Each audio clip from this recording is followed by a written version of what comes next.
Hello दोस्तों, आपका स्वागत है हमारे यूट्यूब चैनल पर और इस वीडियो पर। लेकिन उससे पहले मैं आपको बताना चाहूँगा कि आज से मैं एक नया प्लेलिस्ट बना रहा हूँ जिसमें इंडियन पॉलिटी के बारे में जानकारी होगी। उम्मीद है आपको हमारा नया प्लेलिस्ट पसंद आए।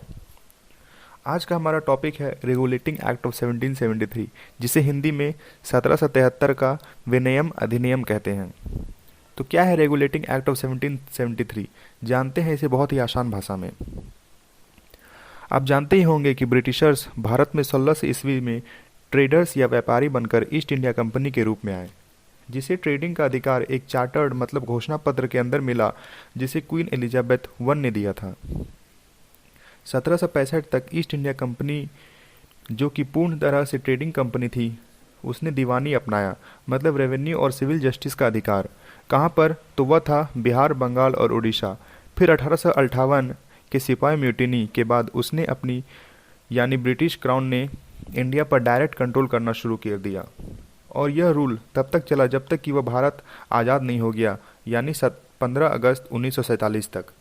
आज़ादी के साथ ही इंडिया में एक संविधान मतलब कॉन्स्टिट्यूशन की ज़रूरत पड़ी और इसके लिए एक कॉन्स्टिट्यूंट असेंबली बनाई गई 1946 में, और जनवरी 26, 1950 में कॉन्स्टिट्यूशन को लागू कर दिया गया।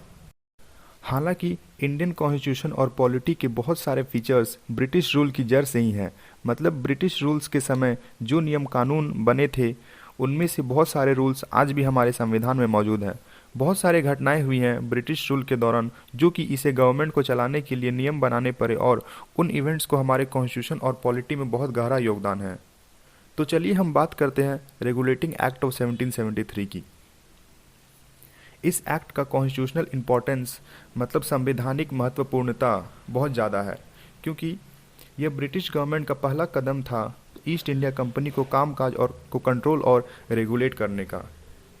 इसने पहली बार पॉलिटिकल और एडमिनिस्ट्रेटिव फंक्शन मतलब राजनीतिक और प्रशासनिक कामों के लिए मान्यता प्राप्त की। इसने इंडिया में सेंट्रल एडमिनिस्ट्रेशन या केंद्रीय प्रशासन की नींव रखी। यह तो बात हो गई कि यह इतना महत्वपूर्ण क्यों था। अब जानते हैं कि इस एक्ट के फीचर्स क्या क्या हैं, मतलब विशेषता क्या क्या थी। Features of regulating act of 1773। इसने बंगाल के गवर्नर को नियुक्त किया या डेजिग्नेट किया गवर्नर जनरल ऑफ बंगाल के नाम से, और 4 मेंबर्स का एग्जीक्यूटिव काउंसिल बनाया उसकी सहायता या मदद करने के लिए। लॉर्ड वारेन हेस्टिंग ऐसे पहले गवर्नर जनरल बने। इसके द्वारा गवर्नर ऑफ बॉम्बे और मद्रास भी बनाए, जो कि गवर्नर ऑफ बंगाल के सब ऑर्डिनेट मतलब अधीन थे, पहले से अलग, जब तीनों प्रेसिडेंसीज एक दूसरे से अलग थे। तीसरा, इस एक्ट के द्वारा कलकत्ता में सुप्रीम कोर्ट बनाया गया 1774 में, जिसमें एक चीफ जस्टिस और 3 अन्य जज थे। चौथा, उसने कंपनी के सर्वेंट्स को प्राइवेट ट्रेड में इंगेज और तोहफा या ब्राइब लेने से साफ मना कर दिया वहाँ के मूल निवासी से।